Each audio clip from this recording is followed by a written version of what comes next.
Okay, and now we're recording. So this is Pete Duranzio, and I am going to be demonstrating and training on filters in Crash Magic today. We're going to be using filters in a lot of different ways. We're actually going to be looking at filter expressions, even out of the context of filters. We still have something called expressions in the program that use the same filter syntax. We're going to talk about those as well. We are going to be using California Switters for our data source today for our configuration. It really doesn't matter which configuration we use, especially for filters, because the same logic applies everywhere. You'll just replace your fields with the fields that I'm working with here. So if you have questions about how it relates, let me know, stop me and ask that question. But otherwise, I think you should see everything relates directly back to your data. You'll just need to think about your fields and your values. All right, let me go down my little checklist here. So we did start recording. We let you know we're recording. If you're not aware, we have a site. Let me bring up a page here. If you go to our PD Magic homepage, you'll see up in the top right, we have our mini trainings, and I know many of you have seen this already.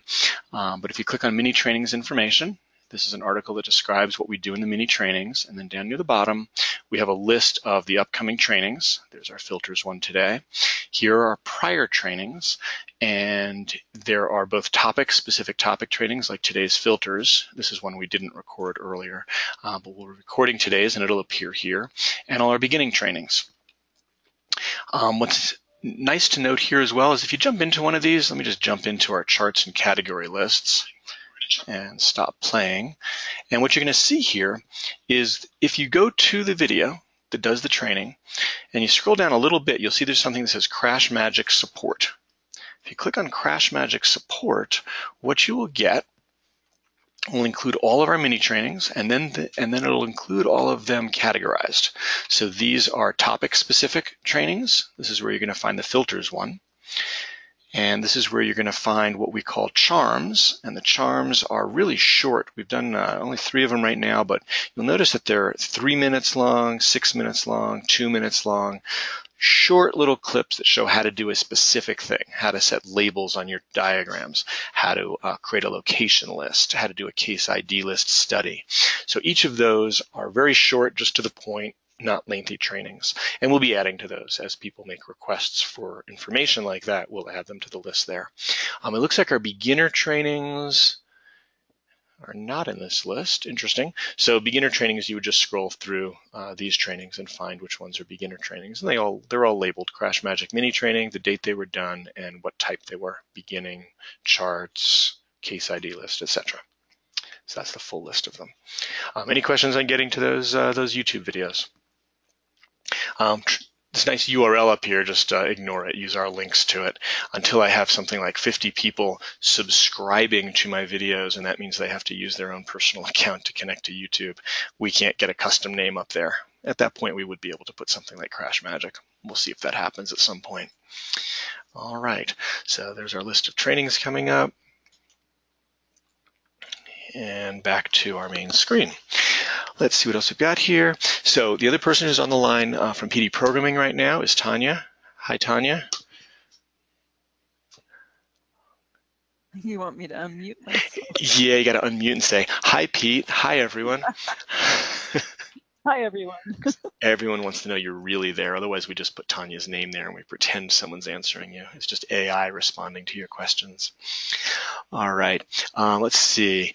Always definitely know you can contact us directly. That same page, pdmagic.com, has a contact us section and it has phone numbers, email addresses, everything, everybody to contact us. Contact us directly if there's anything that you need covered that we're not covering in the sessions, or if you need assistance, if we've covered something and you'd like to have that implemented on your system. Something that does happen somewhat frequently is we'll go through a training like this. In the middle of the training, I'll say something like, oh, and here's a new feature, and you may not have it, so let us know if you want this. That's because we're constantly improving the program, and sometimes those improvements require a little bit of additional configuration to your system. And we don't track every single user as to whether they're using any of these features, which features they use, so we don't always update them. Every single user. So if you see something you want and you don't seem to have it available to you, let us know and we'll be sure to add that for you and you'll have that feature. Okay. We did our sessions. So again, today will be probably a 1-hour lecture. Sometimes I go over that, sometimes under. And after that, we'll take questions related to filters, and then we'll take any questions. And then if you have anything specific to your situation, if there's time for that, we can handle those as well. I mentioned today we're going to be using the City of Los Angeles data, Switter's configuration. So that means that it does apply to you, Christopher, Tanay, and anybody else that's in your room. Do you have someone else with you? I don't know if I heard from you, if you had someone else in the room with you. Actually, some of them I sign on to. Okay, terrific. All right, excellent. So anyhow, this is, as you know, you're using the Switter's configuration, so this will match yours. Yesterday during the beginner training, we used the Colorado DOT configuration, and so we switched from that to using Switter's for today. All right, I think that's the end of my cheat sheet for beginning sessions. Now we can jump into my cheat sheet for filters. Okay. First off, and I said this yesterday, I'll say it again today, I think filters are probably the most important underused part of the program. If you're not using filters, you really want to be. And you can set them up in such a way that you really don't need to know very much about filters. Once they're set up and they're ready to go, they're very easy to utilize. It's creating them that takes a little bit of extra knowledge, a little bit of training to do that. And we can do those for you as well. I'll add that. If you have a handful of filters you'd like to see, we're happy to create those, and then they're available to you. But anyhow, I think it's an important thing to know about. So the first thing I'm going to do today is I'm going to log in and use filters as opposed to creating any, showing you their syntax. Just here's how you can use filters. So let's do that. I'm going to log in to the analysis side of the program. Because this is not a beginner training, I'm not going to show you how I created a project or a study or a report or any of that stuff. We're just going to go straight in and begin using it. All right, so I think where I started this morning when I was preparing for this is I was looking at this particular study. Let's grab a collision report summary, I think. It's just a basic listing. Okay, we could do all of this work with diagrams or with charts or anything. I'm going to choose this listing because it just makes very clear what you're seeing. I can see my type of collision types here. I can see my motor vehicle involved with. I have distance and direction. So all of the fields that I may be filtering on, I can see in this listing. All right, so first thing to know is that when you're using the program and you're creating studies, the study contains parameters, which is the location or the date that you're going to be using, or the case ID list. And then after those parameters that relate directly to the study type, we also have here the filter name. The word none has to do with category lists. We're not going to be dealing with those right now. But the word clear is telling us that there's a clear filter assigned to this study. And as a result, all crashes that are in this time period at that location are being included. It's not limiting the crashes by distance, by intersection type, anything like that, or distance from intersection. So you're getting all that data. What's also important to note is that this is the node in the tree that contains all the reports. All of these reports are therefore impacted by whatever filter I set. So when I set a filter down here, and I just click on the filter, this will say change study filter. Can you see that text just above my cursor?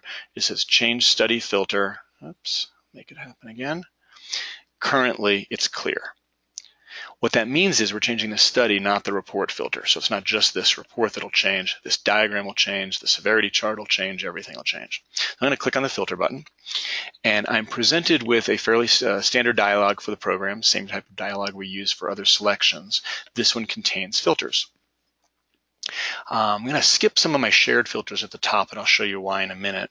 But let's just say what we want to include is just those crashes that had a distance less than 50 feet from the intersection. So if I check that, you'll see that I get a filter up here that says distance less than 50. But all I really need to know about is this. It says distance less than 50. If you look in my list behind that window, you can see I've got some at 35 feet from the intersection, 90 feet from the intersection, 420 feet from the intersection, 129, and so forth. Presumably those ones will go away, and we'll have only values that are less than 50. So I'm going to choose OK. And now all we've got is the zeros, 35 and 30. The remaining items from this list were all removed because they were more than 50 feet from the intersection. Click on my filter again, and let's instead look for injury or fatal crashes. I think we have a severity field. We'll see if we have a severity field as soon as we're done. Severity. Here's our, we don't know that we have a severity, but we have an injured and killed field. And so those are, those have numbers in at least the injury field because we've requested just those crashes that had injuries or fatalities in them. If we didn't have that selected, and the way to clear your filter is to click on the clear filter. So it's actually a specific one, and it knows that it's a clear filter, so it actually unchecks all the other filters for you. If I go back to this one, I should find some in here that have no injuries. There we go. There's some no injury ones in that list. So it's a very quick, effective way to limit the criteria for the crashes that you want to see, whether you want to see left turn collisions, whether you want to see injury crashes only, and so forth. All right, so that's picking filters, and it's the simple version that we have had for a very long time, just selecting a filter. But something, if you haven't played with the program lately, this is something that was introduced in March, so you may not have noticed in the filter box. There are now checkboxes instead of being just selecting the filter. It used to be you would just click on the text, that would be selected, you'd say okay, and you could only choose one of them. The result of having that old mechanism is that a lot of you will have something like this. If I look at this filter, it says motor vehicle involved with is pedestrian and distance is less than 100. That used to be the only way to accomplish getting crashes where the distance was less than some amount and you had a pedestrian crash. And the reason for that was you could only choose one filter at a time. Well, and I think we maybe have this one here as well. No, that's just your distance. And this is your distance is greater than 0, and we had a rear end. Looks like we have 2 of those in place.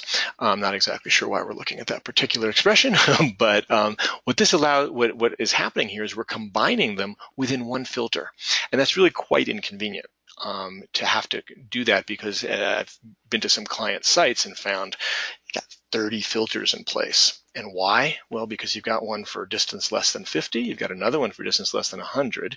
Each of those has ones that include pedestrians, and each of those has ones that include bicycles, and each of those has one that include left turns, and so forth. And so you can really grow your list of filters, whereas now with the way the system's built, with this enhancement, where you can choose just a single filter or choose multiple filters and they get combined, you can get away with 5 or 10 filters, and it'll include as many options as you want when you combine them. The combinations are much greater. So I can choose here distance less than 50, and I can choose pet involved. That's the exact same thing as this one filter that I had up here, but all I had to do is check the 2 boxes. And so now I have distance less than 50 and motor vehicle involved is pedestrian. I don't know if we have any pedestrian crashes in this particular report. We don't. Let me jump over to a different project. And let's go back in here. We'll grab another report. And I'm going to make use of one of the nice things about filters is they're available wherever you go. So I was just on one particular study and I had that filter selected. I can come over here and choose that very same filter in a totally different study. Okay, so I got my pet involved and I've got my distance less than 50. And there we have it. Those are the pedestrian involved crashes that were less than 50 feet from the intersection. Okay, real quick, any questions on just selecting filters or selecting multiple filters and how that gets combined and so forth? Okay, throughout the program, whenever you see a report like this, you'll see the filter described, and you'll notice that now with the multiple selection, you'll see distance.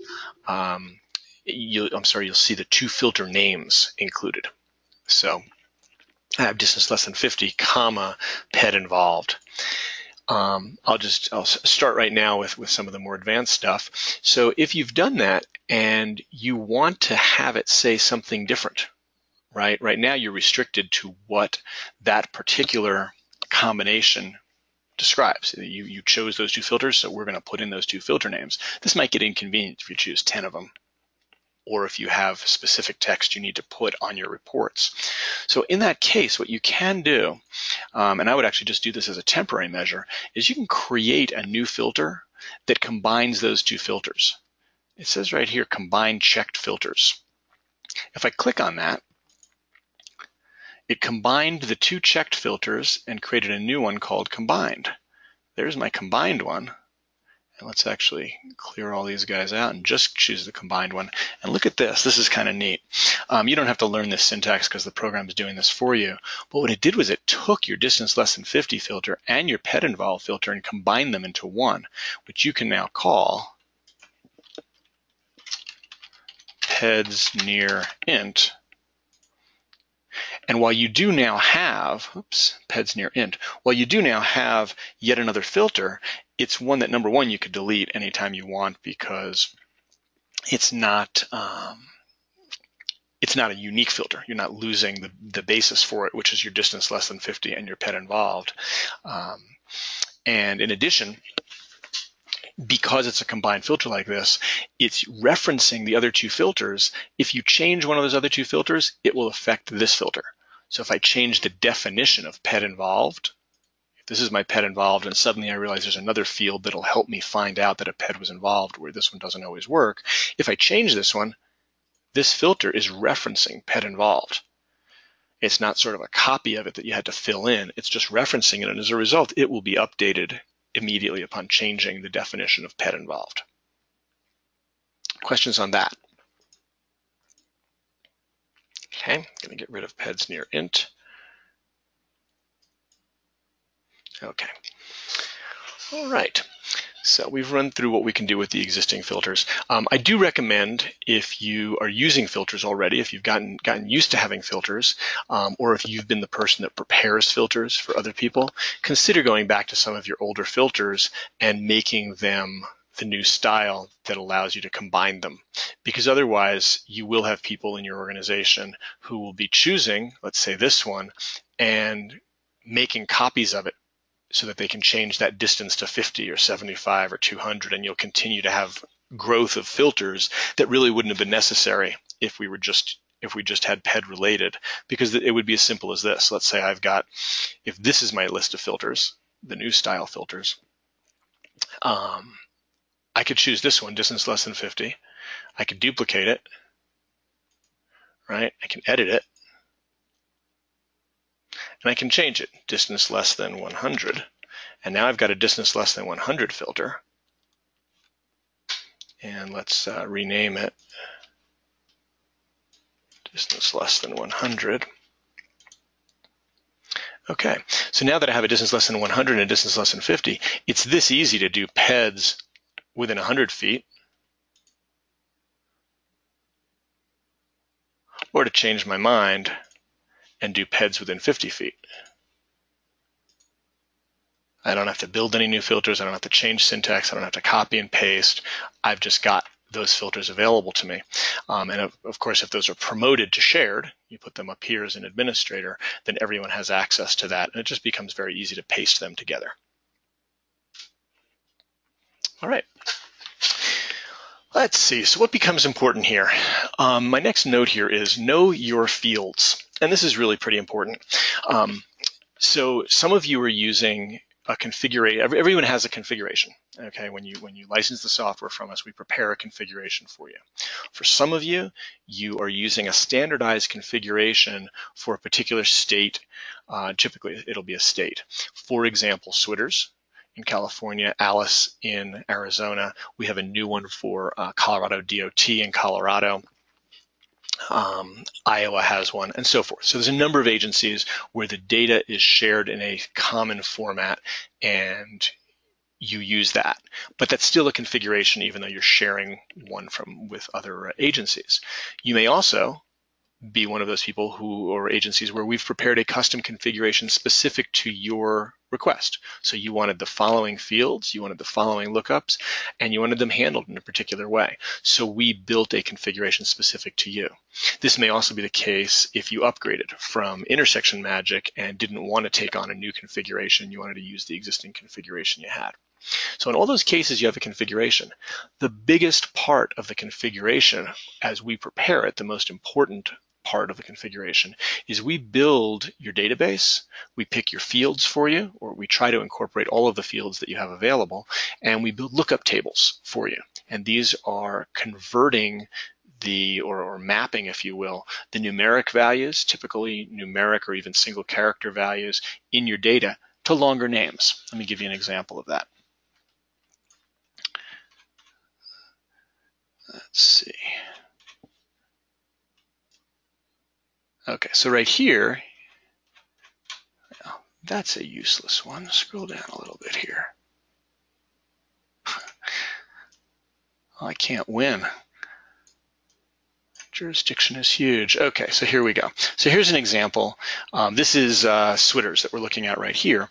In Switters, the database and the data extracts that you receive will have a value like A, B, C, D, or E for the lighting. What we do is we take that and we map it to words. We say that A is daylight, B is dusk or dawn, C is dark with streetlights. This is what's stored in the database. This is what you see when you run the program and you access it. Unless you specifically ask for these, you can ask for those and you can get them. And that's done for every single field. Okay. Many times it's numeric, like this one. Violation category is numeric, but in other cases, and especially in Switter's data, it'll be a character or multiple characters that get mapped to some text. This is important to know about because when you're using your database, you may not know which field contains the values that you're looking for. So it's very important to become acquainted with what's in your data.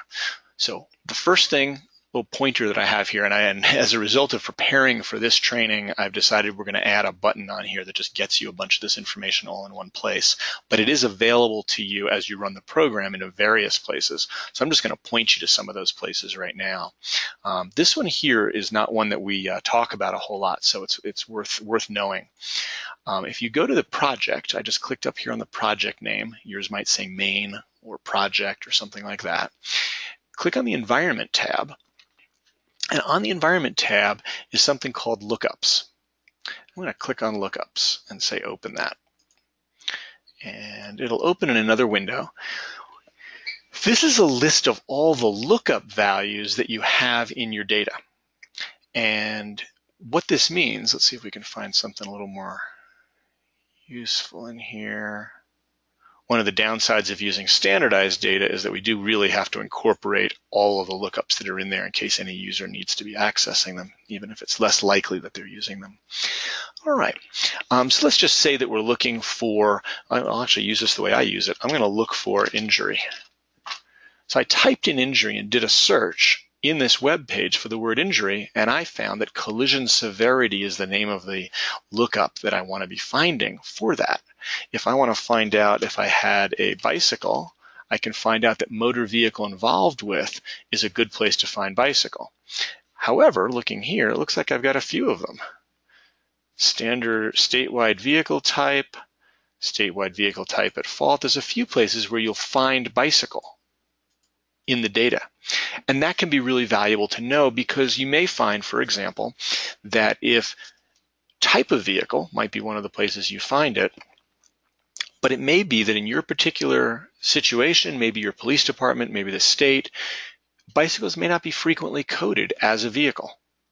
And if that's the case, you'll have a hard time finding bicycle crashes if that's what you're looking for, is type of vehicle bicycle. But you may find that here, motor vehicle involved with is a great place to find bicycle, and it happens to have all of them. It may be that it takes both of them. You might need to check for both motor vehicle involved with and type of vehicle. It also can be beneficial. I think pedestrians are a great example of this. Many agencies for pedestrians have a pedestrian action. And while you may find that the crash isn't labeled as pedestrian, you may find there's a pedestrian action in the data, and that can be a way to look for it. So this table, this list of all the lookups, can be really good at finding the types of values that you're looking for if you're not familiar with your database. Now, some of you who are entering the data yourselves or have a small database or are using your local police department database, you may have even helped define it.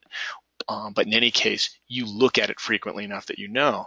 But I would hazard a guess that in California, someone using this data doesn't necessarily know that there's a field that will tell you whether you're on a ramp, exit, mid-ramp, ramp entry, intersection, highway, not a state highway. This is information you may not know, but if you're looking for stuff like that, you can type in the word ramp, search for it, and find all references to ramp or highway or what have you in here. So it's a good way to get to know your data. The other way to know your data is this. I'm going to actually fire up a window here. Most of the time, if you receive data from a central location, as is the case in California, this is a bad idea. No, I say that'll work. You will get your data, something like this, collision records, party records, victim records, and you will get something called raw data template. And what this does is it tells you the content of your database. So let me open that up real fast. And this occurs for most agencies that share their data.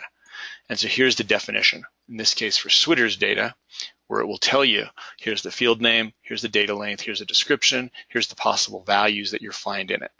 This is another good way to get to know your data, to scroll through that. And this can be searched as well.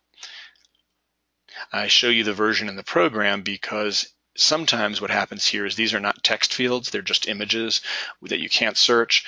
Because we've taken the time to enter all of that, if it wasn't available as data, we've always got that in a searchable format. Okay, so this exists for, as I said, I believe everybody that receives their data from a state will receive with it a description of the data. If you're receiving data from a state or from anywhere and you don't have a description of your data, you can contact us. We'll help you find that because we had to have it in order to prepare your configuration. Okay, that's Tanya's main role here, is that she will prepare the configurations, and often a big part of that is searching through documentation for your data to both figure out where we're going to find it, how to read the data, and also how to interpret it. You know, what does it mean if it says that it's a bicycle in one field and it says it's a pedestrian in another? How do we know what that means? Does it mean that bicycle overrides pedestrian or what have you?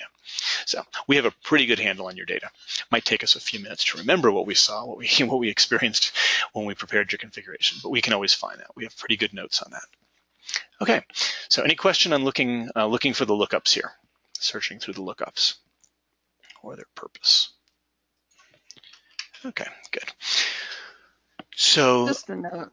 yes. Just a note. I mean, most of this stuff is also on your, state accident form. If you're looking at the forms, all of the fields are on there. Very good. That's so the form that the police use will typically have a form where they fill out the data in the middle, and in most states there'll be either a separate piece of the form or the perimeter of the form that'll have the codes in it, and they'll have an overlay that tells them how to fill in the codes.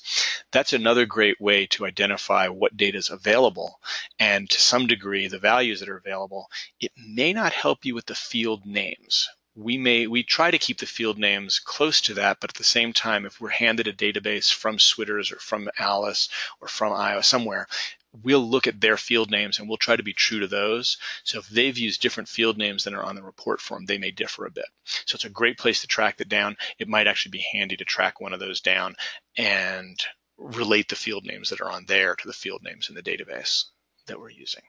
But that's a really good point, and it's usually a lot more concise than these long lists, although not searchable, but very concise. All right, other questions? Thanks, Tanya. All righty. Fields themselves. So for those of you that are administrators, you can access on the admin side a full list of the fields, and this is one of those things that I was just describing. I think we're going to create a nice display, if you will, to see the field names along with the lookups in a more convenient fashion. But for those of you that want to just access it directly from within the program, before we do that, all of you have a query study, and it's called crashes. Those of you that have a shared configuration, you'll find it in the shared configuration under .config. So in Switters, it'll be under switters.config, and you'll find query study crashes. For those of you that have your own configurations, you're not using a shared configuration, it'll say something like CO at Douglas County, and it'll again say config query study crashes. If you click on that, This is the query that we send to the database whenever we're querying for data. And if you look on the blue tab, it has a whole bunch of summary information about the query, and most of this stuff is stuff we use. But if you scroll down, you will find a list right after the actual query itself. You'll find a list of all the fields that we're querying. And in fact, the fields, even if we have taken them and assigned them to different vehicles. So if every vehicle has a movement preceding collision, you'll find a movement preceding collision 1, you'll find a movement preceding collision 2, and so forth. And then on the right side of that, you'll find what the lookup value is for each of these fields. Generally, it's going to be very similar to the name of the field, but as an example, let's see, this may not be a good example in this configuration. Well, probably the easiest way to look at this is if you look at, for example, whether a particular party in the crash, I believe the field is called drug or physical impairment, vehicle 1 will be using the same lookups. Party, drug, physical is the name of our lookups. We're using the same one as vehicle 2 will. Okay, so if they have, let's look for that. Oh, there it was. So vehicle 2 has the same lookup as vehicle 1 because it's the same values that you're going to find in that field. And you'll find that frequently in other places like, well, here's movement preceding collision, but I was even thinking about first harmful event. There might be a first harmful, second harmful, third harmful event. They will all have the same lookup tables associated with them because a 1 still means head-on, a 2 still means sideswipe, and so forth in all of those fields. But this is a very useful table to have.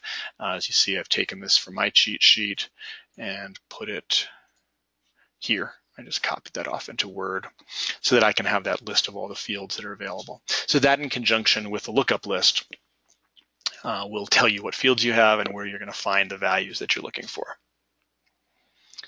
All right. Something that I do also, and I do this for the training, but it's also something you might do as you're preparing to do some analysis, is just sit down and find the fields that you're looking for. Which fields are relevant to what you're about to be working on, find those. Then, for example, for collision severity, I've gone in and found what my lookup values are, so I know what those are. And that just helps you get a handle on where you're going to find your data.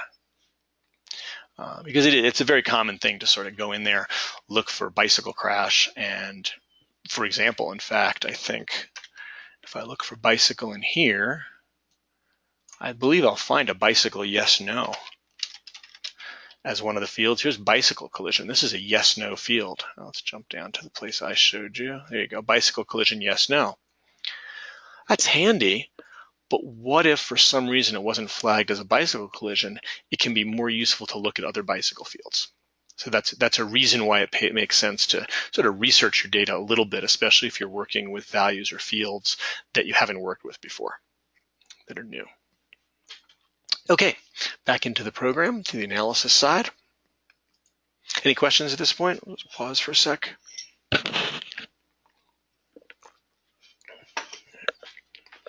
I know you think those pauses are for you to ask questions. They're actually for me to have some tea, so feel free to speak up while I'm drinking. All right. Alan has requested that we show you how to add filters to shared. That means to make everybody in the group at your agency able to use them, and I will most certainly do that. I'm just making a note here to do that. To shared, hopefully I'll remember that. You remind me if we get near the end and I haven't done that. All right, and thanks for that. So after going through all that, I don't want you to think that you need to know every field and every value and sort of have to remember that. That would be pretty old school stuff to have to know the actual values within your fields.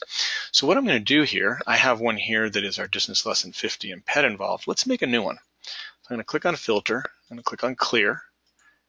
That gives me a nice long list of fields here. Okay, and let's pick some other field. Let's use type of collision. And let's go ahead and say we want to do type of collision. We want to get all of the broadsides and all of the head-ons in the data. So I'm going to go create a new filter for that purpose. Now, the main thing I need to remember is that I'm dealing with the type of collision field, although here I've labeled the columns nicely, so this isn't the actual field name. So I do need to know where I'm going to find type of collision. So that's where your research comes in, is now you know it's the type of collision field. If I now click on the filter button and I say, let's make a new filter. Now there's a new filter down here called Untitled, and I'm going to actually rename it right out of the chute so that I remember what it is I'm preparing. And my plan here was to get broadside and head-on crashes. So that's now renamed, broadside and head-on. And I'm going to select it. That allows me to edit it down here. Now remember, if you're an administrator, you'll be able to edit all of these items up and shared that are in your user group.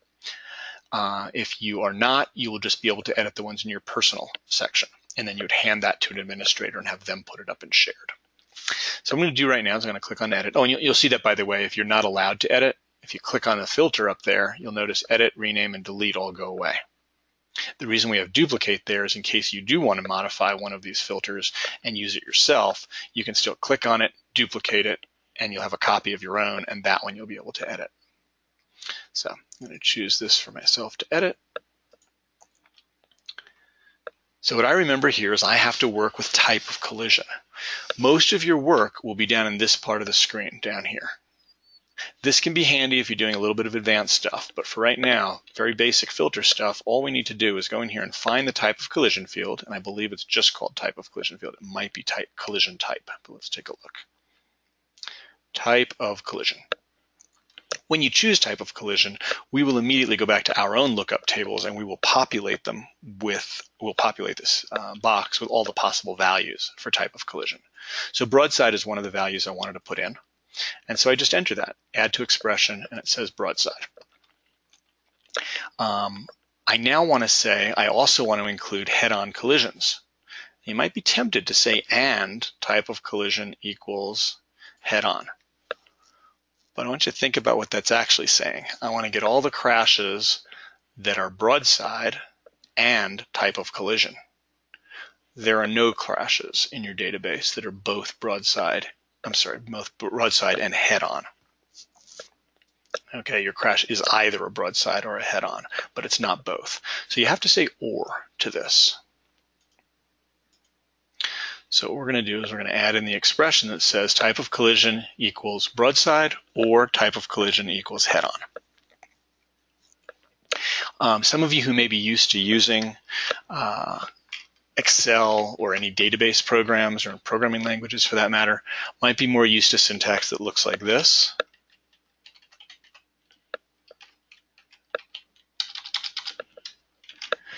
This second statement here is identical to the upper statement. They'll both work in the program. You can use either or mix and match throughout your code. So anytime you're building a filter, you're welcome to use either of those syntaxes. We use these, the syntax, primarily, to be honest, because the greater than or less than, less than or equal to, greater than or equal to, can sometimes throw people as to which is greater than which. So by saying greater than or equal to, less than or equal to, they would look like this in the code. Greater than or equal to, less than or equal to, greater than, less than. It just reads a little bit easier for people that aren't familiar with that. So we decided that would be what we would have the program default to, and the ors and ands are a similar reason for that. This is not as intuitive to some people as the word or. Okay, so I'm going back to what the program generated for us. Any questions about that syntax business? All right. Save and return. And now I have a new broadside and head-on filter. It's looking for all those crashes that were broadside and those crashes that were head-on. Head-on, broadside, head-on. Now I'm noticing some crashes here that are way away from the intersection, and so this might be a good candidate for also saying I want distance to be less than 100. So it's grabbing my broadside and head-on and having distance less than 100. And then we should just have that one crash. All right. So that's building a filter, and filters can get really as complex as you want. I think I'm not going to actually type you a truly complex filter, but let's see if we can come up with something just a little bit complex here. Let's create a new filter. I'll tell you what we'll do. This will describe a couple of things simultaneously. So let's do this edit. And what I'm going to try to do is I'm going to try to get all those crashes that I'm going to deem intersection related. There's actually an intersection related field in the data, but that's the officer's judgment of whether it was intersection related, and your reasoning behind that may be different than theirs. So a couple of things I'm going to describe to you. Number one, many of your databases will have a distance field. Let's see if we've got one in here. I think we do. We do have a distance field in here. I generally will not use those. And the reason is that in the same cases where agencies provide a distance field, in some cases they will allow that field to be used for milepost values. Distance in miles. So you can get distance in miles, you can get distance in feet. There might be fractions in there. There are different ways to represent distance. And we've seen that occur in that field in ways that just can't be read. And so what we've done, because the program does need to know the distance from the intersection, is we've created our own calculated field behind the scenes. Ooh, there's something I got to write down. Hold on just a sec, because calculated fields are the other great place for filters. Calculated fields. Excellent. So we've created something called underscore dist from int. Okay, that can also be found. I mentioned over here there's a little more advanced values. So these are all the fields that are in your database. These are the columns in your database on the right-hand side. However, we also have fields that we have normalized, and that's the p default. And of this whole list, it's probably p default and query fields are the ones you're going to want to remember. So I'm going to choose p default here, and you're going to see that we have a number of fields that we have normalized in the program. And one of those is dist from int. And that's the one that you saw me type in here. We also have a direction from int and a few other fields that we normalize. And we do that, again, to make sure that they're common. Our dist from int field will always be in feet. Never be in miles, a whole number. It'll never be in miles. And so we look at the data, we figure out how distance is measured in your database, how it's recorded in your database, and we do whatever conversions necessary to guarantee that our dist from int will always be in feet.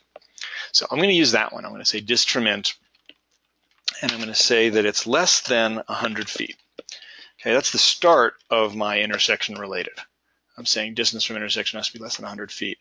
But it's also possible that the crash, in fact, let's even make it a little less than that. We'll say 50 feet. It has to be within 50 feet. We also want to make open the possibility that if we had a rear end collision, that it made that an intersection related crash as well. There may have been a queue coming back from there. So I'm going to add to that. I'm going to say or, and I'm going to say type of collision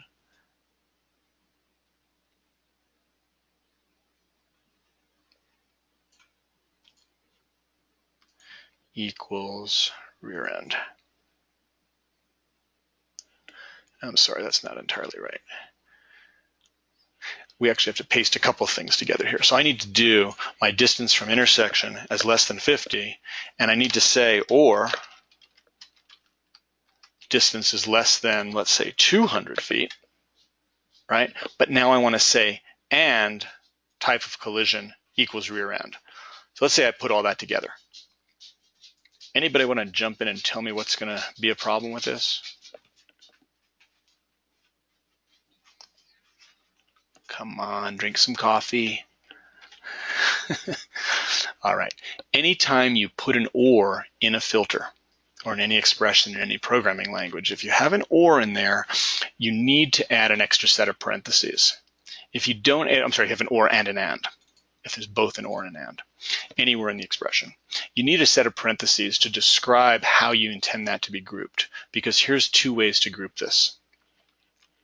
This could either be saying, I want all those cases where distance was less than 50, or distance is less than 200 and is a rear end, which is what I do want.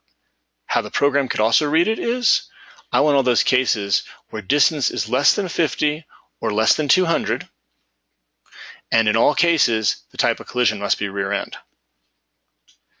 So depending on where those parentheses go, it will tell it how to group that. Our intent here is parentheses around the second part of this. I'm just going to spread them out a little bit so they're a little easier to see. Okay, so what we're saying here is distance has got to be less than 50, or distance has to be less than 200 and be a rear end collision. Without these parentheses, you're not necessarily getting the answer that you're looking for. Any questions there? Does that make sense to everyone, or should we visit that a little bit more? That will be the case in any language, Excel spreadsheet, queries in a database, what have you. Okay. So, Pete, Yes, Chris. a question is, so what type of, what's the intent of this? What kind of data there is a real end that you're looking at? Especially, I don't really understand the distance less than 50 feet. And then at the same time, or you need to have a collision rear end that is less than 500 feet away. Good question. Thank you for that. I'm delving way down into the syntax, and I need to describe a little bit better the intent of this.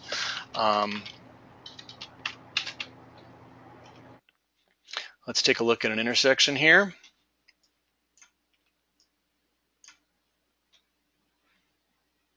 Okay, at this intersection, you may have a crash that occurs here that you're going to refer to as a intersection-related crash. You're going to say, yep, it was right at the intersection. Everything right in here is right at the intersection. That's intersection-related.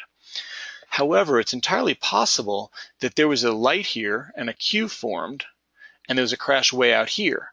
And because that crash is 150 feet from the intersection, you might be tempted to have used a filter that just said distance must be within 50, and you would lose this crash as an intersection-related crash. By specifying that you want it to accept rear-end collisions as well as rear-end collisions that are greater than 50 feet, that are perhaps up to 200 feet or further, what you're doing is you're saying a rear-end collision also qualifies it as an intersection-related crash at that distance. Oh, got it. Okay. Now, this is not. I should emphasize, I'm not teaching traffic engineering. That's your guys' job, and I don't know it that well. But I'm, first of all, relating stuff I've had other people request, but also coming up with examples of why you would do a more complex expression like that. Yeah, good. Sounds good. All right. Thanks for that question. All right. So let's grab this query and let's see if I don't know if we have data that will exactly match that, but the idea was to create the query. Oh, and we're going to name this. And I'm going to call this related by type and distance. Intersection related by type and distance.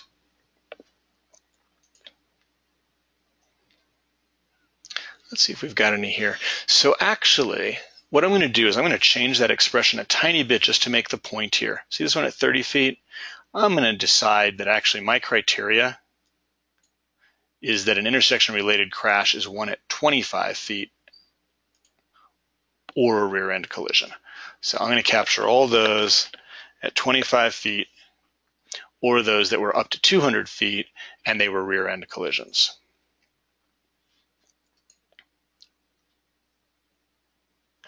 That crash now would not be there if I had merely asked for 25 feet. I'm getting that crash only because of that second half of the expression that says that anything under 300 feet that was a rear-end collision also qualifies. If this had been a head-on collision at 30 feet out, we wouldn't have included it. All right, that was the intent of that expression. All right.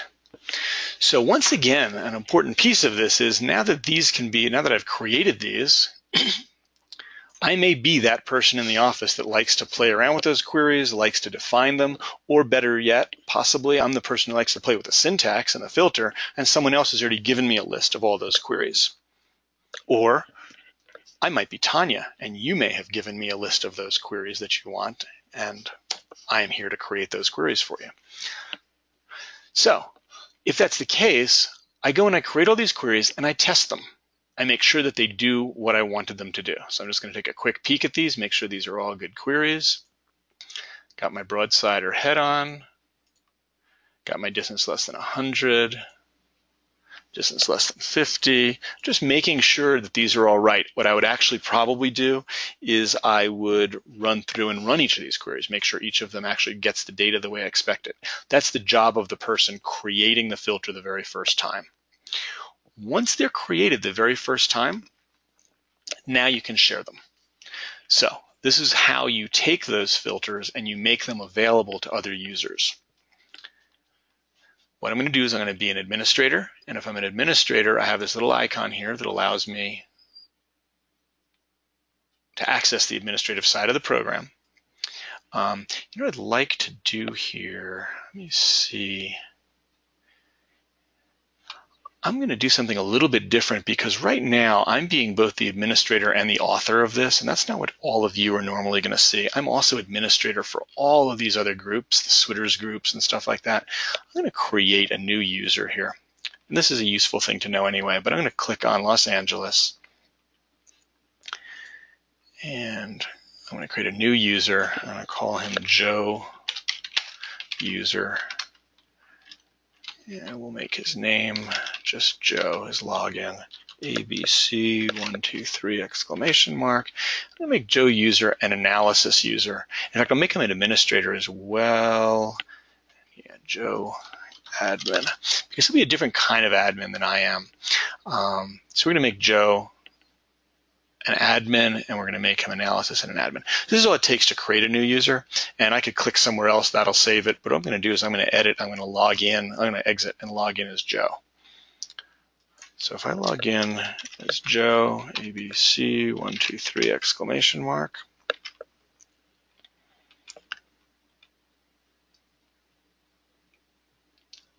okay. I'm now going to go take Pete's work and share it. Okay, Pete's another person who's in the office. Pete's created all these great queries, and he said, Joe, could you make those into shared filters? So Joe logs in, and Joe goes down and finds Pete's account and finds the filters. Here's a bunch of filters. And we want to take these filters and we want to make them filters that are available to everyone. What's available to everyone is those things that are in the shared account of Los Angeles. And all of you have your own shared account. Even if you're using a shared configuration, so you might be using the Switters configuration, you'll still have an account for your agency. In the case of Stantec, Chris, you've actually got two places that you're going to have access to. One of those places is your actual local agency. You'll also have something up here called Stantec Shared. That's a really handy place because if you take your filter and instead of putting it in the Los Angeles Shared, you put it in the Stantec Shared, all of your agency databases will have access to that. So any filters that you create or reports that you create would be available to all of those. This is the equivalent of my putting something for Switters, for example, in the Switters Shared. Now, every Switters user in the state of California gains access to those reports that I've put into Switters Shared. But you have your own sort of unique one called Stantec Shared, and or Common, perhaps Stantec Common, that you can put that into. And here's how you'll know where you can put it. When you select one of these, let's say I choose my distance less than 100.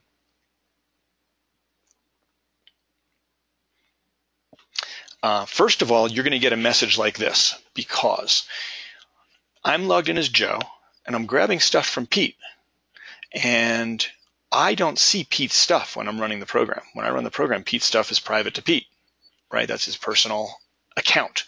So what this is saying is when you're logged in now as Joe, I won't have access to this distance less than 100, okay?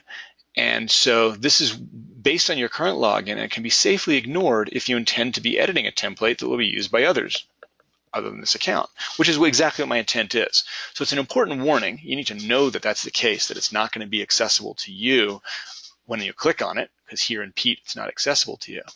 But I know I'm moving it. That's my intent, is to move it out of there to some place where I can access it.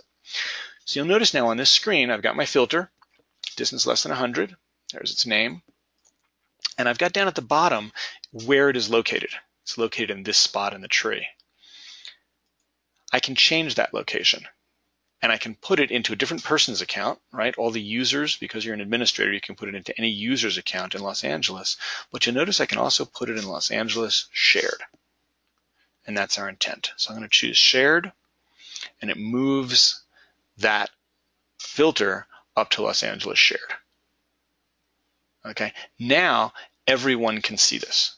Joe can see it, Pete can see it, Tanya can see it, Pauline Chan can see it. Everyone in Los Angeles can see that filter when they go to select a filter. All right, now I could go in there and repeatedly grab each one of those filters, but knowing that I want 6 of them, it's going to take a little while. So I'm going to actually click on Pete's account. And what I'm going to do is I'm going to grab all these filters at once. Oops, yeah, filter template. So I've got all 6 of those, 1, 2, 3, 4, 5, 6 of those filters. And what I'm going to do is I'm going to copy them, just like copy and paste. And you'll notice down here the clipboard says 6 clipped items. So I got 6 items in that clipboard. It might even tell me what they are. Nope, thought it might tell me when I mouse over them. So I've got 6 of those in the clipboard. And now I'm going to go back up and I'm going to find shared. And I'm going to paste. So I did the copy that put it in the clipboard, and I'm going to click paste right here. And rather than having to move each of those individually, they all now appear under shared. Okay, I'm about to proceed to something that's a little bit tricky, so I want to make sure everybody has a handle on what I just did there with regard to taking stuff from Pete's account and putting it up into shared for everybody to access. Any questions on that part first? Okay, next step is, if I merely do that, everybody now has access to all of those filters, and that's great, and they've got them, and that was my intent. However, Pete is going to be very confused. And the reason that's going to be is because Pete still has those filters. And because they're named exactly the same as what's in shared, Pete is not going to see the same broadside and head-on that everybody else sees. Pete's going to click on his own broadside and head-on. He's going to go change it because he made a correction, wanted to fix something in it. And when he goes to change it, it's going to change for him. Nobody else is going to see those changes.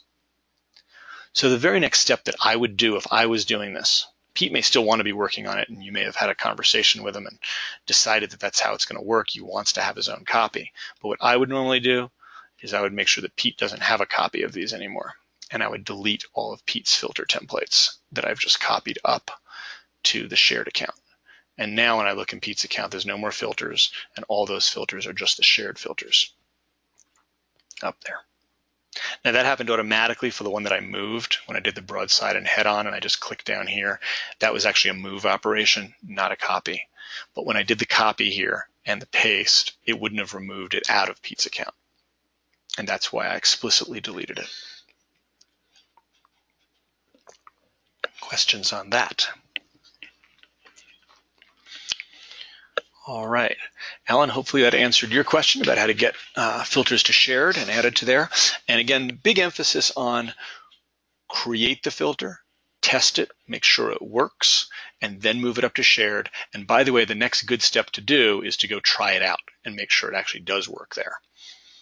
So now I'm logged in as Joe Admin, and I haven't even seen those filters before. I'm going to create a new study. One thing I could have done, by the way, is I could have copied them to my account, Joe Admin, and played with them if I didn't quite trust Pete. I trust Pete. But if I didn't trust Pete, I might take all those filters, put them into my account, test them, make sure they do what I expected them to do, and then promote them up to shared.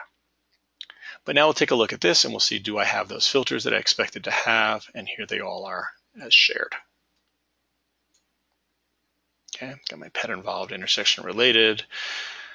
These were the old ones that were already in there. And then injury or fatal, old one that was already in there. And then two new ones here, and the broadside and head-on. Okay, and now, by the way, I also never had any personal filters, so I still don't have any personal filters there, but I can now access any of these.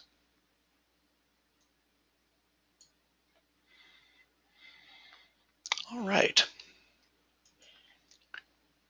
So I'm going to now move on to other places where these expressions are used and where filters are useful, but I want to make sure that you have a handle on how filters are working themselves. That's I guess I'll say that's the end of the here's how you do filters, unless I have questions, and then I'm going to show you some other places where expressions like filters are used. I'm just curious if anyone came as they're trying to create a filter and they've been having issues with it, if there's someone that has one that they want help with, that maybe we can help them with today. Anything specific someone's looking for? Maybe not. See, now you know how I feel. I'm just teasing. Oh, Chris, yes. Yeah, I think I don't have one right away, but because California now there's a lot of many agencies for funding for the systematic safety kind of project, and we need to do many possibly um, tutoring for let's say pedestrians and bike for different type of uh, collision and environment. Um, so it's very likely, I think in the next few weeks, um, I will need to create a lot of these type of features. So at that time, for sure, I'll be bothering one of you. Okay, no bothering or no bother. That's fine, and I do invite you to do that. I find there are plenty of people that like to do that sort of thing, sort of run through the little tweaks and changing to make the filters that you need. There's other people who like to have, here's my 5 standard, or maybe get me started. Give me these 5 filters and I can tweak them after that. But I find for stuff that I don't know how to do, very helpful to have examples that come very close, and then I can tweak those if I want to see beyond that. Okay. So by all means, Chris, do that. Great. I'd like to say though, it's very revealing just now earlier what you show in terms of what is in the database, because even though I've used feeders since 1995, I have no idea there are so many different uh, types of information in feeders until you show just now. I did not realize there are so many other things I could query and I could put filter on. So that's very helpful. Well, good, good, and that's actually the reason that I encourage. I showed Switters. I didn't show Colorado and Arizona and Iowa and Idaho and everybody else, Oregon. We've got a lot of agencies that are using it. Where again, you're used to the 5 or 6 fields that you use a lot, but there's usually some other good information buried in there that's worth knowing about. So I encourage everybody to look at the documentation for your data, and if you can't find it, come to us. We have it. We had to have it to prepare your configuration. That's great. Glad to hear that, Chris. Thank you. Okay, so let's take a look at what's going on when we create a filter, and then we're going to go and play with something a little bit different. All right, so in a filter, do I want to have, I'm going to go back to my account because this guy Joe is kind of boring, doesn't have a whole lot in there.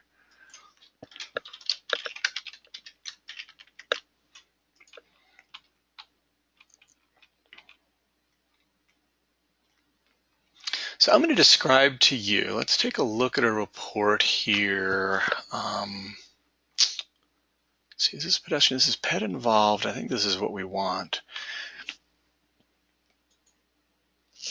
Now I'm going to cheat. I'm going to look at something and then I'm going to quickly pull away from it so you can't see what I was looking at. Okay, so here's the thing. This is actually the City of Los Angeles requested this. I created a field list for them. I said, let's open up a field list here. And I'm going to choose a really basic one, case ID field list.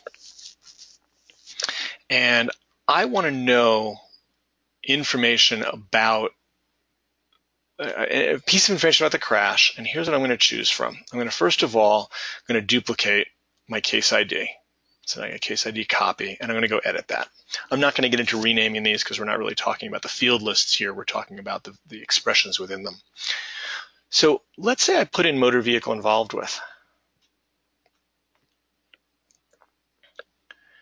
Let's say I can find it. Motor vehicle involved with. Well, motor vehicle involved with will say the type of vehicle that was involved with the car. This says pedestrian. Well, what happened was, if you didn't just have pedestrian crashes, if I open this up to all types of crashes, let's clear my filter here. We're going to have parked, we're going to have other, we're going to have bicycle and so forth, and pedestrian falling in there.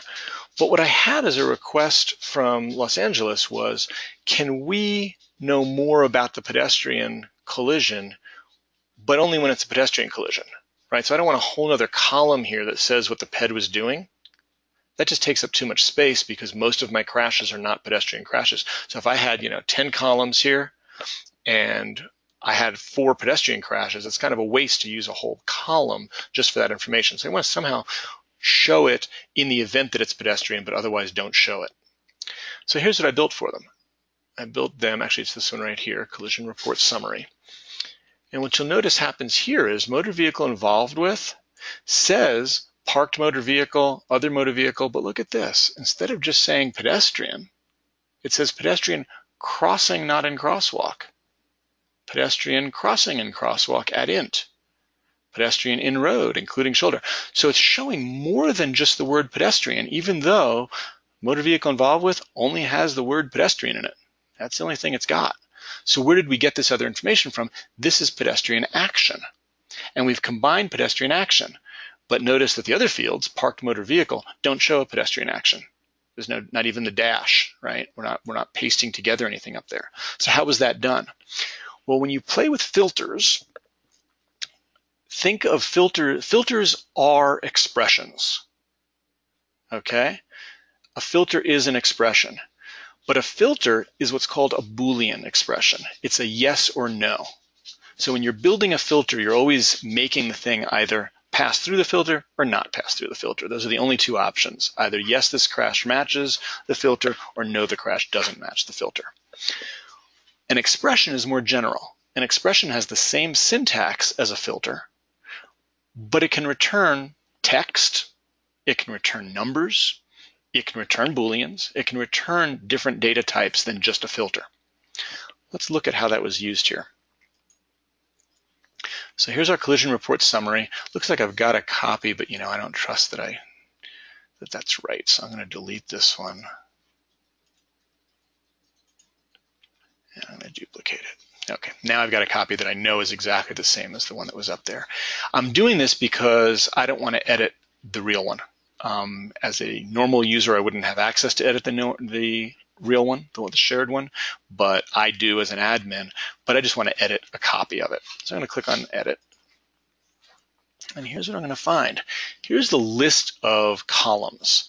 Now you'll notice none of these are really field names, right? If I look at dist, it's actually the distance field. This is the expression that's being, I'm going to shrink this up a little bit so it's a little, let this look across the whole screen to see it. There we go. So this is the expression that's being shown in the column. In that tabular report, it's evaluating this expression. That expression could be like a filter expression, distance or distance plus time, or distance plus, distance of vehicle 1 versus distance of vehicle 2. I could add them together, or I could compare them. I can do different stuff with them. Same thing with dir here. It's direction. Now this is the expression, but we've given a different caption, so there's a different title to it. But this is where the data actually comes from, is whatever's in this expression. Let's see if there's any other interesting ones in here. So report number is just showing case ID. Date is being formatted. Now we do this for you automatically. So when you paste the date column in there, we format it. to a standard format. You can actually change that format if you ever want to show a date, just the year or something like that. It's pretty straightforward to do that by using the format date function, but we put this one in automatically for you. Time also does a format. Again, hours, minutes, and AM, PM. This is a format string, and again, we do this automatically. You can change that format if you want to show something a little bit different when you're showing the time. You can even combine date and time. Location. They wanted location in here, and rather than having two columns, which take up a lot more space, one for primary, one for cross street, we combined the two of them. We said primary road plus a bit of space, an ampersand, a bit more space, and a cross street. In doing so, you now have one column that describes the location of the crash, the intersection name. Distance just shows distance, direction shows direction, type of collision is just showing type of collision. So these are all just showing the field bare. And here's the interesting one, motor vehicle involved with. Let me take that out of there so we can take a closer look at it.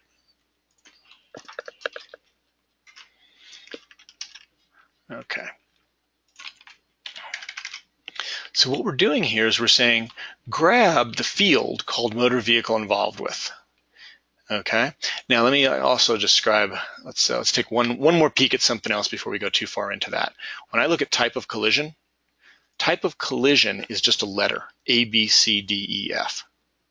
In California SWITRs, that's all that's there. For many of you, it's just a number, 1, 2, 3, 4, 5 in the database. We automatically assign it a lookup table. And we say that type of collision, when you find that 4, turn it into a sideswipe, the word sideswipe, and that's what we're going to display as sideswipe. We put in that custom lookup value automatically for you. Well, we do it based on what it finds in the expression. So if the expression isn't in the lookup table, it's not going to be able to do that lookup for you. So if it's not an A, B, C, D, E, F, it can't help you. So if it comes back with a J, or if it comes back with the word sideswipe, this lookup table doesn't know anything about a J.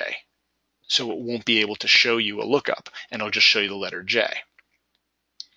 But here we are trying to do this motor vehicle involved with business.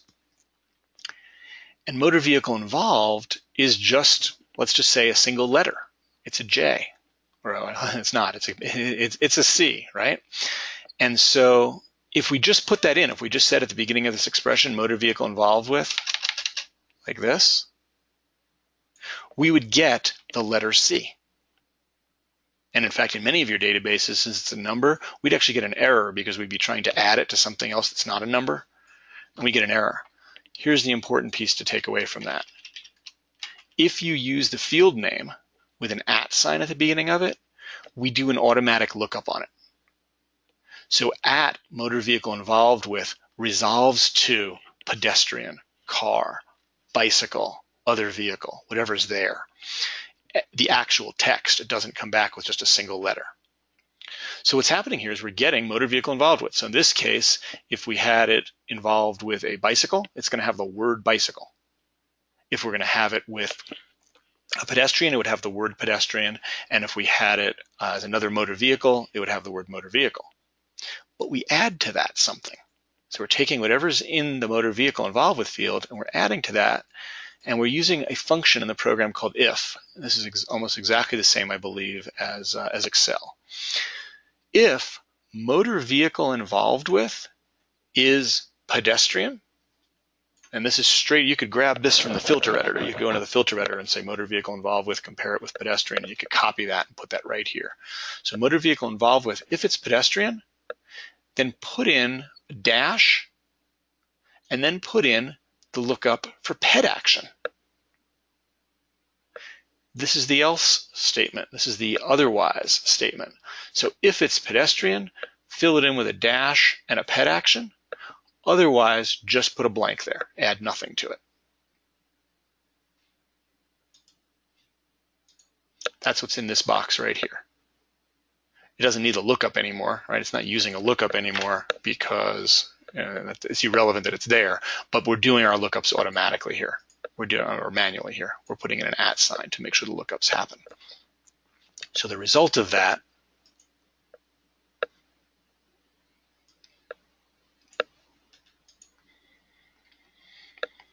is that when we look at our motor vehicle involved with, if it's a parked motor vehicle, it just returns motor vehicle involved with, other motor vehicle.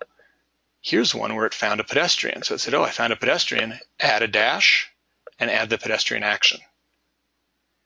Keeps the columns narrower, makes more fit on the report. Same thing with we saw with location, where we put primary street and an ampersand and 6th Street. So the idea there is that we're using the same expression syntax, the same expression fields, all that same information, but we're not creating a yes/no. We're creating a string, a piece of text that we're going to show in that column. Let's see, there's one other place where that's useful, and that is if we're looking at a collision diagram. And this actually has a little bit of a better example in here. If you go to the set right now, the label for each of these is the case ID, and it's default. It's got some square brackets telling me that it's the default and nobody's ever set the case ID in there. If I just put case ID in here, it would show the case ID, but I've provided an editor as well. And so rather than having to figure out what text to type in there, you can actually use the editor. Now you recall when we used the filter editor, down at the bottom, there was field, equal to or not equal to, and all the values for that field. But we're not building a yes, no here. We're not building check this field for this value that'll come out as a Boolean. What we're building here is actually a text string. So what's done here is, see all these fields have @ signs in front of them. What we're doing is we're putting in, for example, a collision date, and maybe I want to put in weather. And if I put a plus sign in there, I'll have collision date smushed right up against weather. If I put a space in there, I'll have a space between collision date and weather. If I put a vertical bar in between, I'll have a vertical bar between collision date and weather. Oops. Oh, so I didn't put a plus after that. This needs to be one long expression. I can leave it like this. I can also put them all in the same line. Doesn't matter. The important part was I was missing the plus after there. So that's your expression now. Collision date plus a vertical bar plus weather. Go back to my diagram. And now I've got my collision date, a vertical bar, and the weather. That is the same expression parser that's used for the filter, but we're just outputting it as a string. We're just putting stuff together instead of comparing it.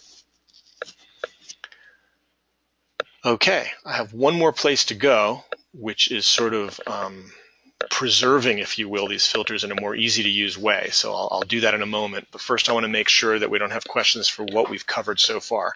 And please, if you're looking at something going, filters, I thought we were talking about filters. Why are we looking at these labels? Say that. I can be a little more specific about why they're in the same category as discussing filters and expressions.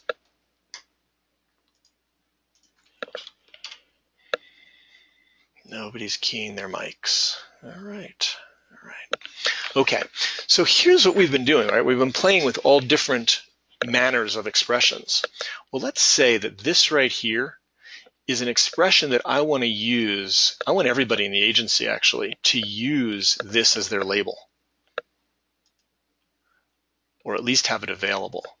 But I don't want them to have to type in that expression every time. Tanya, are you logged in? Do you have a browser up? Can you go in and mess with the configuration real quick? I don't have it up, but I can bring it up. Would you bring it up real quick?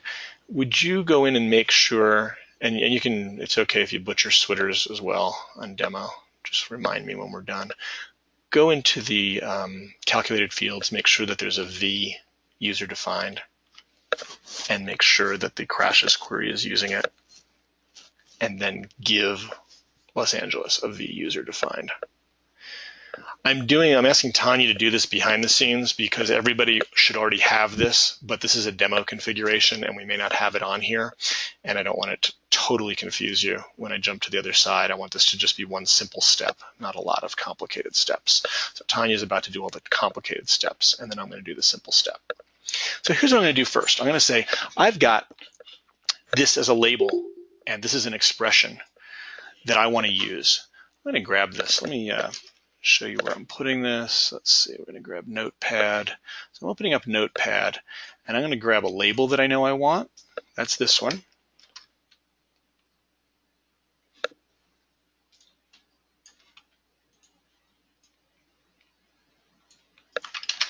All right, so that's one of the labels I want to do. And let me see what other things we might want to do. Let's go in and find a filter that had something interesting in it. Okay, here's an example. We're going to grab injury or fatal. Okay, this is a pretty complex expression that had to be put in there. Okay, Tanya tells me we already have this in the system, so we'll be able to go do that. I'm going to grab this injury or fatal. I'm going to copy all the text, the assembled sum of all of that. And I'm going to put that down here as well. I'm just keeping these here so I'll remember them, so I don't have to retype them and remember what they said. Okay, let's make a little bit of room here. Okay, so I've got this, which is a Boolean expression, right? This is actually a filter. It's a yes, no. Does collision severity equal fatal, injury, or this type of injury? This one is not. This one is a text string. It's just going to come back as a text string. All right. Let's grab one more. Let's see. Nah, that'll be good. I think that's simple enough. That's what we want to do. So I'm going to leave here. Now I'm going to be an administrator. And as an administrator, I have in the system under shared in Los Angeles. Okay, so you said we've got a V, so we must have one up here. V user defined. This is something you would normally already have in your system, which would be what's something called a calculated field. So let me just make sure we've got you one in there.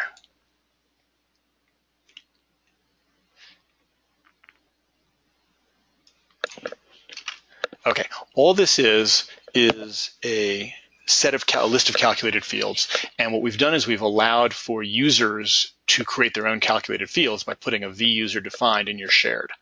Most of you should have this. If you don't, let us know. We'll just drop one in there for you. You can create it like I just did as well. But what this means is I've now got calculated fields. What calculated fields are fields that you give a name to any expression.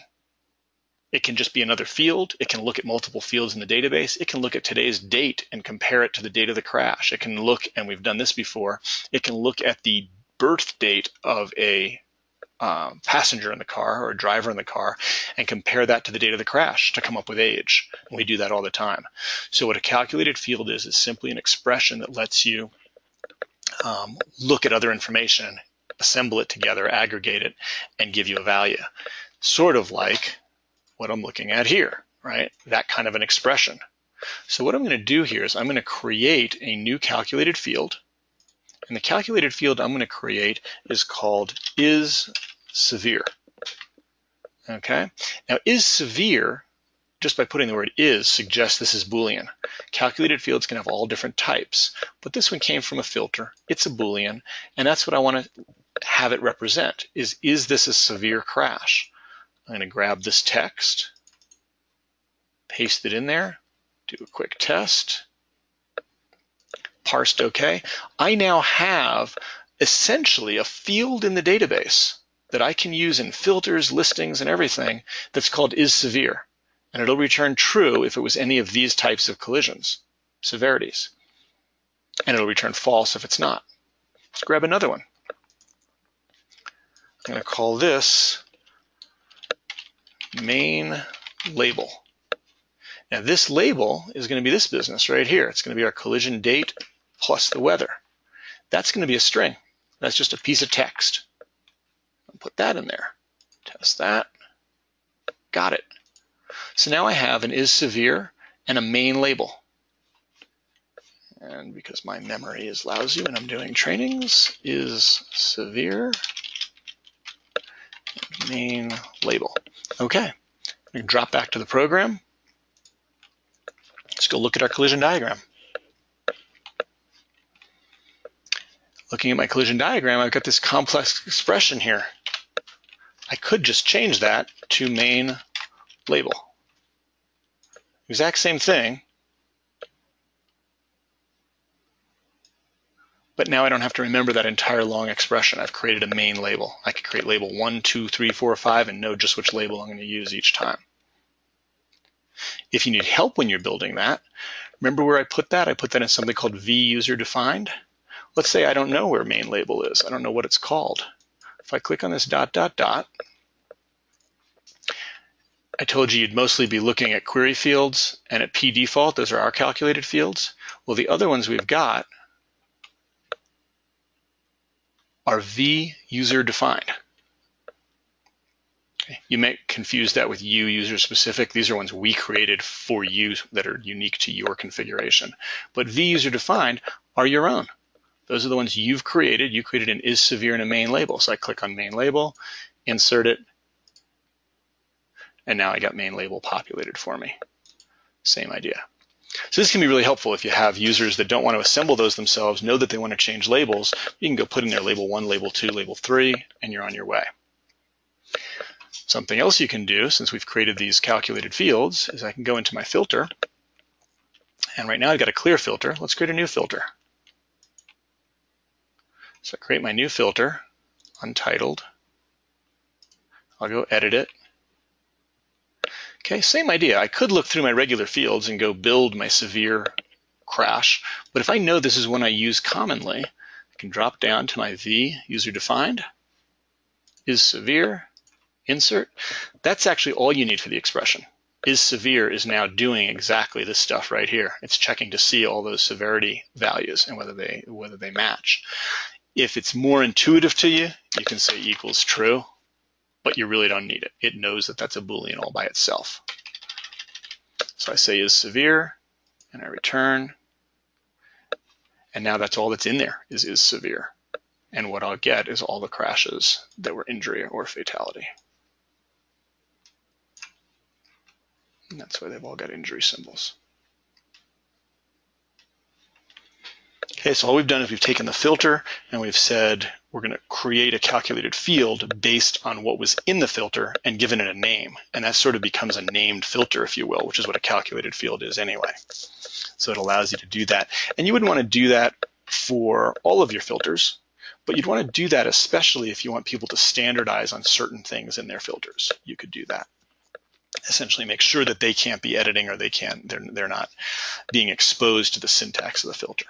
It becomes something that essentially is part of the database. All right, questions now. I really don't have a whole lot more here, I don't think. I think that was my list. So that would officially be the end of the training, but I'm now going to take questions for the next half hour or so.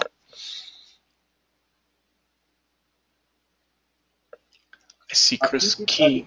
Yeah. These are really useful. So never know how to do this. So we'll try it out. Oh, was that a question, or you just you're saying that that's useful? I didn't catch the end of that. Yeah, I didn't know that you can do all this to simplify the task. So we're definitely going to try it out. Okay, great. If you guys would like, if you don't have other questions, and I probably won't even do this in code, but let me just describe to you a couple of uses that we've had for those calculated fields in the past. One example, and this, I'm trying to think of where this exists. I think Missouri is doing this. Their configuration, and many of your configurations, have multiple fields. What's an example? Okay, how about what is the Missouri example? Oh, we've got an Arizona one that's the same. Okay, so here's an example in Arizona. They have a field that talks about, I think it's drug use, DUI, distracted driving, that kind of a field that talks about the conditions at the time of the person at the time, physical condition. I think it's called physical condition of each person. Well, they've got 7 or 8 or maybe 10 physical condition fields for every person in the crash. Think about querying for that for a minute. So you have to check every one of those. In fact, let me show you what it does look like. You'd have to look at each of the physical conditions. You'd have to compare that against all 3, 4, 5 people that you're keying on in the crash, that you're looking at in the crash, and then you'd have to look at the 7 or 10 values, 7 or 10 fields that are recording every one of those possible physical conditions. The filters get very complicated. Let me actually jump out here and see if I've got one of those that we can just take a look at on demo. Otherwise, maybe we'll just jump into someone's real config.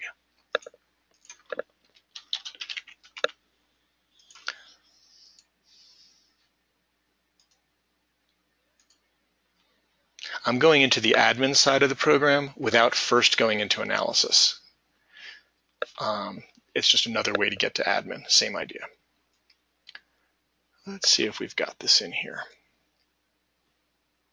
So these are calculated fields that we prepare for the client. Okay, we've prepared these for all of you. We have some calculated fields that are user specific. And while you can go in and look at them and copy them, you can't change any of this. Everything that's in the .config is out of your control. You're allowed to override it, which is really convenient. We can make yours look different than someone else's by overriding it, but you can't change any of this. So that's why I'm in config right now, and this is what we've done for them. So here's the deal. What we've done is we've said, so there are physical 14, 15, 16, 12, 13. There's a whole bunch of physical possible values in there for driver 1 and for driver 2 and for driver 3. Okay? And what we've done, let's go back to this one. It's a little cleaner. Was that not just wider for me a second ago? There we go. So what we've done is we've looked for the most serious of them. And we've said that we want to know if any of the drivers were under the influence of alcohol. Then we want to check for drugs. If no alcohol, we want to check for drugs. Otherwise, medications. Otherwise, fell asleep. Otherwise, physical impairment, and down the line. And finally, no value at all. And what we've done is we've basically aggregated all 7 or 10 of the possible fields that are given and the values that are given. And in fact, this is looking for multiple values, right? Physical, fell asleep, fatigued. I'm actually not sure if this is Y. No, we're setting those values. So we're looking at each of those values, and we're aggregating them all into one, and we're saying, here's the worst, if you will, or most important physical impairment of driver 2, and of driver 1, and of driver 3. So that now you don't have to create this every time you want to find the physical impairment of the driver. Was the driver physically impaired? Well, if you just checked physical 4, you wouldn't know if there was a physical 5 or a 6 or any of those. You'd have to check every single one. So we check all of them. We put them into one physical driver 3 and a physical driver 2 and a physical driver 1. Aggregate them all. And this is now a field in the database. And it has the same values, right? We're using physical alcohol. That's actually the lookup that they have in their database. We're using that same value as our return value. And that means that when you use this, you can use the lookups for physical. So this is a numeric field. We're returning a numeric value out of here that looks just like the physical fields, this physical 4, physical 5, physical 6, physical 3. Those fields will have the same values as this one will. Let's see if we've got any other interesting ones in here. Arizona's always had interesting stuff in it. But I will tell you, we do this for most of you. Most of your configurations have a bit of that in them.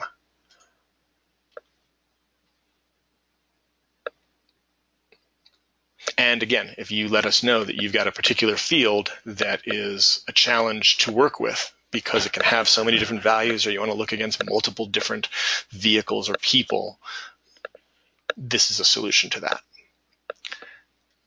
Let's see if we could. Tanya, do we have Missouri on config still, or did you wipe them? No, they're there. Let's try that. I think they've got an interesting one as well. And again, I'm not showing you this so that you go in and build all this stuff. You need to know that you can do it so that in the event that you find such a field that we didn't consider in advance, you can contact us and we can show you what you can do with that, how to set it up. You're welcome to do it, absolutely, but we can also do that for you. Okay, let's see if we've got some calculated fields in here.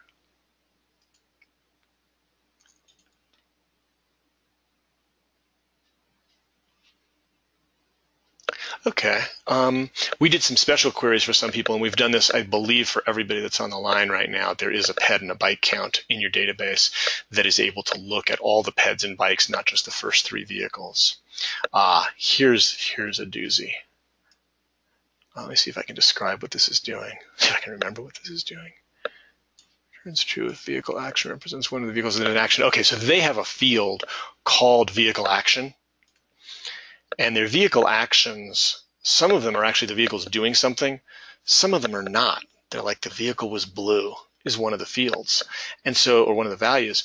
So we don't want that to return as a vehicle action. We're doing a very similar thing as you saw in the last configuration, where we're saying if we have what we consider a real action, so we listed all the actions that we thought of as real, then we'll return it. Otherwise, we'll check for vehicle action 2, vehicle action 3, vehicle action 4. This is just like what you saw in Arizona. And we grab the one that is most relevant. And then we have, let's see, vehicle action 1 and 2. That's it, actually. That's what we were looking for. So now you can ask for what vehicle action 1 was, even though it's got 5 possible values for action. It grabs just the ones that are relevant. And the one that's highest priority, 1, 2, 3, 4, or 5. It'll grab the first one first. See if these are anything interesting. Pedestrian involved. Rather than having someone have to type in pedestrian count greater than 0, we created a field called pedestrian involved, and it does that for you. It just returns true or false if pedestrian is involved, and it acts just like a field in the database. There's almost no difference between it and a standard field in the database. Something that I know, Mark Stacks, you just started working with now, is we also have the ability to use something called CM Local Viewer. If you have the hard copy reports scanned somewhere, if your police department's been scanning your reports, or if you've been scanning your hard copy reports or the traffic records, we can set up a system where we use an expression. This is just an expression function where we put together where you keep it on your computer and what the file name is.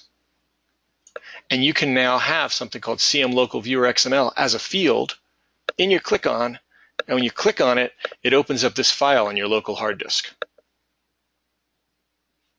So if you've got scanned images for the reports, it becomes really easy to find them. You're looking at a collision diagram, you click on one of the crashes using this expression, you can find exactly where that file is on your hard disk and open it up.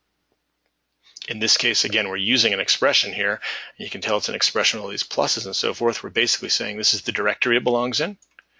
And in addition to that directory, we tuck it in under the year. So it might say 1997.